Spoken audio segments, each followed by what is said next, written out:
I don't think he had lust for power at all. I think he is a gigantic attention hog. He's like a black hole of attention. He can't get enough. Just basically empties the universe of every bit of attention, and is, let's face it, amazingly successful at getting it right. Martin, thank you so much for joining us. Great pleasure to speak to you. You've not voted. You've not voted for Trump on the last two occasions, but you're going to vote for him now. And I just wondered if you wouldn't mind sharing with us your thought process on why you've become pro-Trump after all this time. Well, actually, I think I'm doing what most citizens of democratic countries do in the 21st century, which is I'm voting against. I think most of us these days end up voting against. We can deal with Trump, but basically, I feel like there is in this country, in my country, in the United States,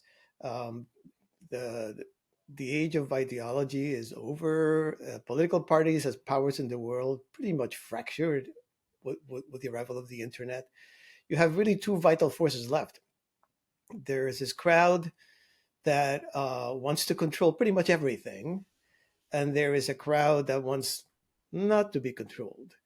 Now, the first crowd, which basically is embodied and represented by the Democratic Party, true to its name and its character, controls most of the institutions in the United States, not just political institutions, but cultural, economic, certainly academia, the media for sure. And for the last 4 years has been it's been one lecture after another, which we have been told we have to do this, we have to give up that, we have to move this way. And I come from Cuba, and by the way, for the best of reasons. I mean, I think that these are people who consider themselves to be wise and expert and scientific, and we, the deplorables, are not. So for the best of reasons, we really ought to just shut up and listen to them and heed their instructions. And I come from Cuba, and basically, I have a real keen nose for the stench of hypocrisy of people who try to conceal lust for power behind this kind of salvationist buzz of we want to save the earth. So that's the primary reason I'm voting against. If you want to know the reason I'm voting for Trump, and I stopped twice, the two elections I could not make myself do it. Many of the things that have been said about him have been said by the people who are in control, right? So there's a whole lot of words. One of the things that they control is the English language. So here in this country, I don't know how it is in Britain. Here in this country, you're supposed to ask people for their pronouns. I mean, the old days, I saw you and I used a pronoun, and your pronoun was what people decided you were. Now you have ownership of your pronouns.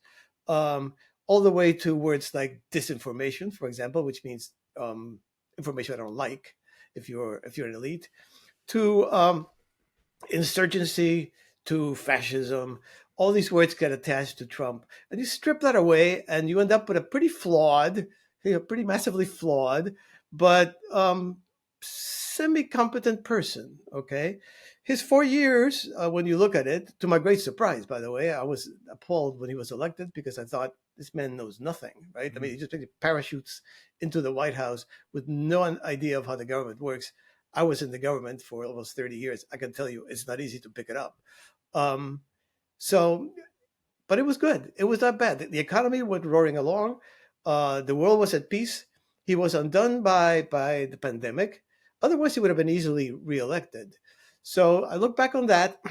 I add the factor that much of what gets said about him is just tendentious by the people who control the media. And I go, well, the worst that can happen is we get an equally bad administration on the other side, right? So it's got to do the damage from the one side. So you get it equally. And I don't think it can be, because the problem with the Democrats being in charge is that like-minded people are in place in all the institutions.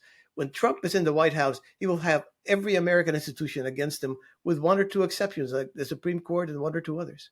So there'll be a kind of check and balance. And it's interesting. So you say your concern with the Democrats is they hide their lust for power behind kind of do-goodery. They believe they know better than you.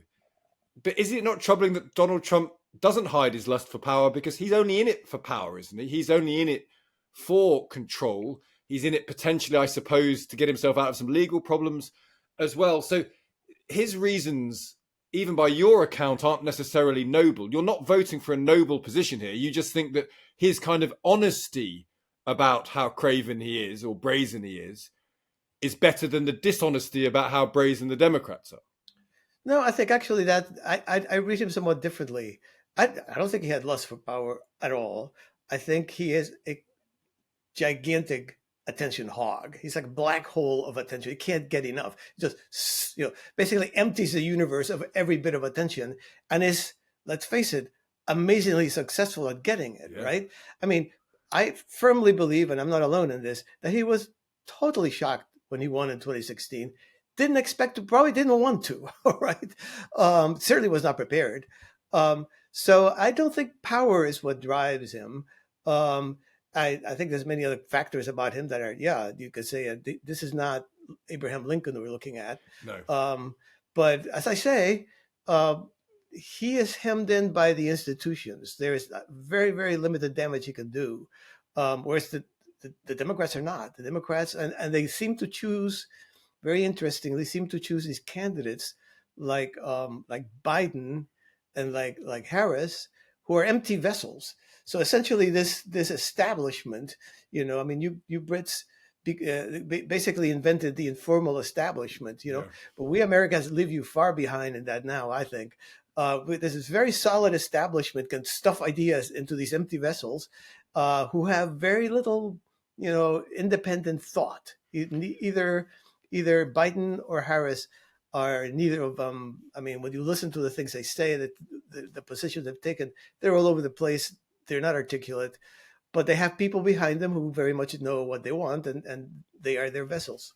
You talk about your Cuban heritage, and it was interesting because there was on, when was it, Sunday night, there was the Madison Square Garden rally, and the phrase fascist was used by some people about it. It contained language not from Trump entirely, that the comedian there about Puerto Ricans, but also when Trump speaks, he says things about immigrants, about them coming from lunatic asylums, about needing to create the death penalty for a migrant on indigenous American or American victim.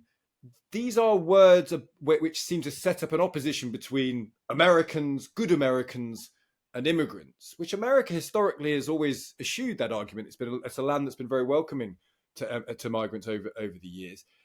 Some people say that is fascism. That is the idea of creating an enemy within and without and trying to mobilize people about it. That's what they say is an example of fascism. You're a person of Cuban heritage. What do you make of that? Yeah, see, you fall into the trap that the people who control the language have set for you. You talk about immigrants. Well, I am an immigrant. And my parents, oh my gosh, they went around the world in the bureaucracy to make sure that every rule and regulation and law was abided to. And they told me, you're now a guest in this country. You best respect everything. I mean, they were such sticklers, right? So when you talk about immigrants, you're talking about two very different things. We are a nation of immigrants. That's a cliche. I am part of that. I consider myself, I always laugh because I speak about my forefathers, and I mean George Washington, who, of course, I am not descended to by blood, as far as I know. But he is my forefather in this country. We all are adopted in a real way, in almost a blood way. And we go through this ritual of the citizenship, and everybody cries. It's like a wedding, right? It's not like you just get a signature. Everybody cries. And then you have all these millions coming in who, just by the fact that they are not legal, have a very conflictive relationship with the government. They have to hide. They have to scurry. They have to be dependent. They have and they're not vetted. So, and do you think fascism, Trump is more honest about them? Do you think Trump is more clear about that as a problem than, say, Harris and Biden? Trump is a type of American that is defined by the word bullshitter. All right, he's basically a bullshitter. He talks about everything that is, emotional, not in an intellectual way, not necessarily in a deceitful way, just in a kind of, a lot of things. Other words come out I mean, the guy never talks for less than 3 hours. It's remarkable how he could do that. So, but I think what Trump does, and what much of the weirdness about him has to be understood, the appeal of it is Trump is not popular despite all these flaws. No. He is popular precisely because of them, because it's not a personal eccentricity, it's a political signal. He's saying, and people are seeing it, I'm not them. Yeah. I am not them. All right. And people, many of them, I mean, you look at the polls in the United States of America, Trump is not alone. The idea that the border should be wide open, it's an insane idea. Everybody wants to come to this country. Everybody. I know we flagellate ourselves a lot, but the fact is, everybody everywhere wants to come here. Well, you can't have, 8 billion people in the United States of America. So where do you draw the line? Let's at least talk about that. That's considered racist and fascist. Talking about, well, where do we draw the line? When I came to this country, there were lines, by the way, and they were much tighter than they are now. So they have always traditionally been, decisions made about how many people we can accept, what kind of people we want. And, between those two things, something gets worked out. Now it's fascist and racist to even raise the subject. I don't understand that. And that's kind of becomes a protest vote for Trump because of that. Just finally, Martin, I was looking at some polling. I mean, it doesn't matter what Brits think. Obviously, it's not our election, nothing to do with it. But I just happened to look upon some polling. And Britain is a country that's had a conservative government for the last 15 years until this one. So it's not an anti-conservative country by any means. But the polling is something like 68 for Kamala, 18 for Trump, which I think speaks to something that Brits just don't get Trump. We just don't understand how a man who could get accused of these things, even convicted of these things, who can say some of the things he says, could be a serious enough figure to really have the most important job in the world.